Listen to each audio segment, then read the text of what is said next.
예, 3월 25일 모닝 브리핑 시작하겠습니다. 지난 주말 미증시는 FMC 마이크론 테크 실적 넘어가면서 호재가 없다 보니까 이제 숨고르기 나오는 그런 모습을 보였고, 다만 이제 엔비디아와 알파벳이 올라가면서 나스닥은 지난주 월, 화, 수, 목, 금 모두 플러스로 마감하는 그런 모습을 보였습니다.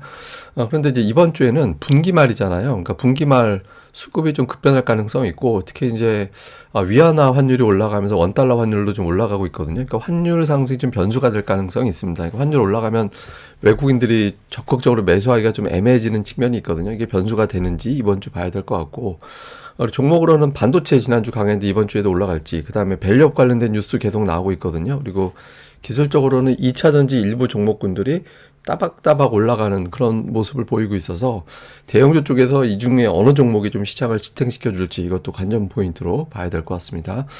우선 이제 최근 들어서 증시를 보면 좀 특이한 게 집계하는 기관에 따라서 증시 자금 동향이 달라요. 예를 들어서 LSEG 같은 경우는 자금이 순유입으로 집계가 되는데 EPFR 기준으로는 순유출로 집계가 되거든요. 이 양쪽이 사실 전체적으로 집계 내는 펀드 수치도 좀 다르고, 예, 좀 다릅니다. 규모도 좀 다르고. 그래서 어쨌든 이렇게 양쪽 집계하는 데에 따라 좀 다른 거는 아마도 이제 분기말 리밸런싱 같은 어떤 변수가 있기 때문에, 그러니까 특정한 어느 곳에서는 자금을 빼는 곳이 아마 좀 잡힌 게 있고, 그 집계를 잡은 게 EPFR 쪽이 된 게 아닌가. 그러니까 분기말이 돼서 자금 동향이 굉장히 좀 혼란스럽게 나타날 수 있거든요. 그래서 이번 주에 별다른 뉴스는 없는데 주 후반으로 갈수록 증시가 좀 변화가 커지는, 예, 그런 움직임이 나올 가능성이 있습니다. 그래서 이번 주에 이제 수급 변화 좀 변동성이 좀 클 가능성이 있다. 이거 우리가 미리 좀 깔고 가야 될 것 같고요.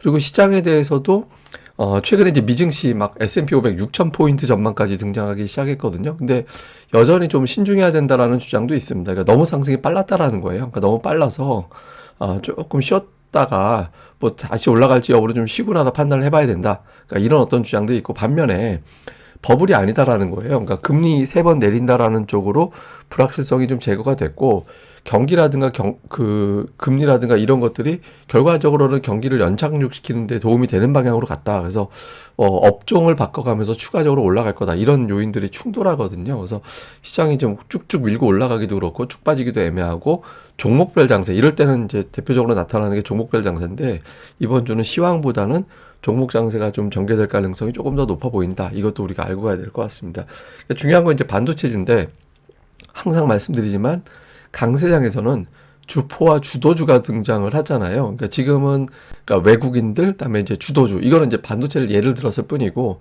2차 전지가 될 수도 있고, 뭐 제약바이오가 될 수도 있고, 밸류업이 될 수도 있는데, 어쨌든 지난 주말 기준으로 보면은 엔비디아가 이제 강하게 올라갔고, 다음에 마이크론 테크놀로지도 지난주에 뭐 추가적으로 조금 더 올라가서 급등한 다음이라 좀 숨고르기 나올 수 있었는데, 어쨌든 플러스로 마감이 됐거든요. 그래서 반도체가 계속해서 강세를 보이고 있다라는 거죠. 그리고 증시 자금 동향으로 봐도 기술주 쪽, 예, 기술주 쪽으로는 계속 자금이 들어오고 있어요. 그래서 지금 증시 주변 자금으로 볼 때 IT에 대한 어떤 선호도가 외국인들한테 좀 높아졌다. 근데 이게 이제 지난주 버전이고, 오늘 이와 같은 현상이 그대로 이어지는, 이제 지난주 외국인들이 순매수 갑자기 확 늘리면서 삼성전자를 집중적으로 매수를 했잖아요. 그래서 오늘 장에서도 그런 현상이 나타나게 되는지, 그러니까 주포와 주도주가 있으면 웬만한 악재도 시장이 안 빠지게 되거든요. 근데 지난주에 실컷 끌어올린 게 좀 부담이 되는 상태이기 때문에 주포가 쭉 빠져버리면 단기적으로는 좀 시장이 흔들릴 수 있습니다. 그래서 오늘 주포 주도주 그 기존의 어떤 흐름이, 지난주 흐름이 그대로 이어지는지 좀 체크가 필요하고, 조금 불편한 거는 부담스러운 건 이제 환율인데, 위안화 환율이 지난 주말에 큰 폭으로 올라갔거든요. 이제 올라가면서 이게 그 중국 인민은행에서 조금 틀어막고 있었던 것 같은데, 그게 열리면서 저 인민은행이 더 이상 환율 관리를 안 하나 보다, 이런 것들 때문에 그런지 몰라도 환율이 올라가고, 그러면서 원달러 환율도 미증시 돌아가는 동안에 1344원까지 올라갔거든요. 근데 이게 1360원, 50원 요 레벨 넘어가게 되면 이게 환율이 연고점을 뚫고 나간다, 막 이런 식으로 좀 해석이 되면서 투자들이 굉장히 불안해질 수 있기 때문에, 일부 투자자들은 불안해질 수 있기 때문에 오늘 환율 동향, 그리고 이제 중국 시장 열렸을 때 이제 위안화 환율이 어떻게 되는지, 여기서 원달러 환율이 고점 맞고 내려오느냐, 이 근처에서 고점이 되느냐, 아니면 이제 추가적으로 밀고 올라가느냐, 이게 이제 수급에, 특히 외국인들 선물에 영향을 줄 수 있기 때문에, 오늘 별다른 이유 없는데 갑자기 시장이 밀린다 이래버리면 중국 이슈일 가능성이 있거든요. 그래서 같이 엮어서 환율에 어떤 변화가 어떻게 생기는지 이것도 좀 수급상 중요한 요인이니까 체크를 좀 해봐야 될 것 같습니다. 그 다음에 이제 종목으로는 삼성전자가 지난 고점이 지난 1월 피크가 79,800원이었거든요. 근데 지난 금요일 좀 고점이 79,900원이었어요. 그러니까 8만 원을 굉장히 큰 저항으로 인식을 하고 있잖아요. 근데 결국에는 저는 이제 나중에는 결국엔 돌파할 가능성이 좀 높다라고 보는 편인데, 어쨌든 삼성전자가 가장 깔끔한 거는 이번 주에 돌파해 주는 거죠. 근데 제가 요거는 잠시 후에 다시 한번 설명드릴 거고, 그 다음에 증권업종이 큰 폭으로 올라간 다음에 주가가 완전히 깨지지 않고 박스권으로 버티고 있습니다. 그러니까 미국에서 보면 예를 들어서 JP모건 이런 금융주 같은 경우는 한 주 빼고 계속 플러스가 나는 그런 흐름이 나타나고 있거든요. 그래서 증권주가 이번 주에 또 어떤 변화가 생기는 이 박스권에서 위로 올라가면서 이제 고점을 경신하는지도 관전 포인트고, 또 하나는 좀 다른 관점에서 보면 이게 이제 GM의 주봉이거든요. GM 주봉에서 제가 이제 지난주 GM 설명드리면서 이 200주선이 저항인데 이거 돌파하는지 좀 관전 포인트다. 근데 지난주에 일단 금요일에는 빠졌지만 주간으로 보면 돌파가 됐거든요. 근데 지난번에 연초에도 한번 돌파가 됐다가 한 주 만에 밀렸잖아요. 만약에 이번 주에 버티게 되면 지금 자동차주가 좀 갇혀 있는 편인데 자동차가 이 상단을 박스권을 뚫고 나가는 그런 계기가 될 수도 있거든요. 그래서 GM하고 엮어서 이제 자동차주의 어떤 흐름이 어떻게 나오게 되는지 이번 주 초반에 좀 관전 포인트로 살펴보는 것도 좋을 것 같습니다. 그다음에 이제 코스닥 쪽으로 보면 에코프로비엠이 은근하게 올라가고 있잖아요. 그러니까 뭐 저점과 고점이 높아지는 듯한 움직임이 나오는데, 다만 이제 200일선이 계속 저항으로 작용하고 있거든요. 근데 지금 200일선에서 딱 마감이 돼 있는 상태입니다. 그래서 이번 주에 그러니까 이걸 돌파하고 안착하는지 또 오늘 같은 날 이제 플러스로 이제 마감을 해서 이 200일선 위로 올라타서 완전히 안착을 하게 되는지, 이게 굉장히 큰 저항으로 작용을 하는 구간이기 때문에 오늘 그 에코프로비엠이 어떤 움직임을 보이는지도 코스닥의 어떤 추가 상승 여부를 타진하는데 중요한 어떤 재료가 될 수 있으니까 이 흐름도 좀 주목해서 보는 게 좋을 것 같습니다. 그리고 이제 무엇보다 제일 핵심이 역시 외국인인데, 조금 이제 부담되는 거는 이 파란색 선은 선물 동향이거든요. 근데 선물은 이게 더 살 수 있을까 싶을 정도로 많이 사놓은 상태라서, 물론 이제 뭐 더 살 수 있죠. 그러니까 더 살 수 있는데 외국인들의 패턴으로 보면은 조금 버거운 구간이긴 하거든요. 그러니까 매수할 여력보다 매도할 여력이 좀 많은 건 사실인 것 같습니다. 근데 이거를 밀어붙일 수 있느냐? 이거를 더 밀어붙이려면 현물이 도와줘야 돼요. 그러니까 현물에서 막 삼성전자 같은 종목이 쭉쭉 밀고 올라가 버리면 뭐 이게 선물로 아무리 때려도 이제 하락시킬 수가 없는 상황이 생기는 거니까 이거 되게 중요하거든요. 그래서 이번 주는 제가 보기엔 외국인들 선물보다 현물에서 지난주 그 외국인들이 매수를 많이 했죠. 근데 요 매수에 지난주 3조 원 정도 매수를 했거든요.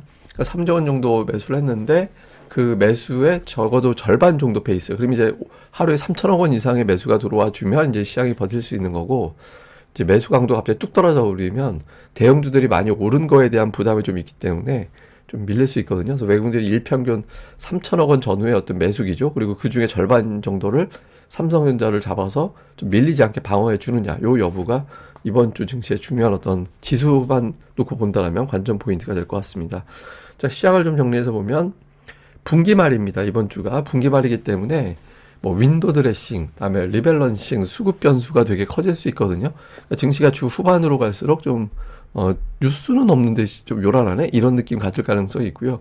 그 다음에 삼성전자와 SK하이닉스 시가총액 1, 2위 종목이 각각 이전 고점에서 일단 멈칫한 모습입니다. 그래서 이 고비를 좀 넘어가서 특히 삼성전자가 8만 전자를 돌파를 해버리는지 중요하고요. 그다음에 외국인들이 대량으로 매수하고 나서 시장이 움직여졌는데 이게 지금 국내 투자자들이 매수할 여력이 없거든요. 그러니까 기관도 마찬가지고 개인도 마찬가지이기 때문에 외국인들이 지난주에 어떤 절반 정도라도 매수를 좀 해주고 그런 흐름을 보여주지 않으면 이제 단기적으로 조금 흔들릴 수도 있어서 요 수급 구도가 어떻게 되느냐. 그 다음에 이제 코스닥 쪽에서는 지금 제가 뭐 지난주 이맘때 생각해 보시면 ADR 과매도권 그 전 목요일부터 돌아왔다. 그래서 상승 시도하는 경우가 좀 자주 나올 것 같다. 이런 종목, 그러니까 지수를 얘기한 게 아니라 상승 종목수 말씀을 드렸잖아요. 근데 지난주에 이제 그런 흐름이 나왔죠. 근데 이제부터 필요한 건 뭐냐면 멱살 잡아 올려주는 업종이 등장을 해줘야 돼요. 그러니까 이게 2차 전지, 반도체, 제약 등등의 종목군들이 있죠. 그러니까 뭐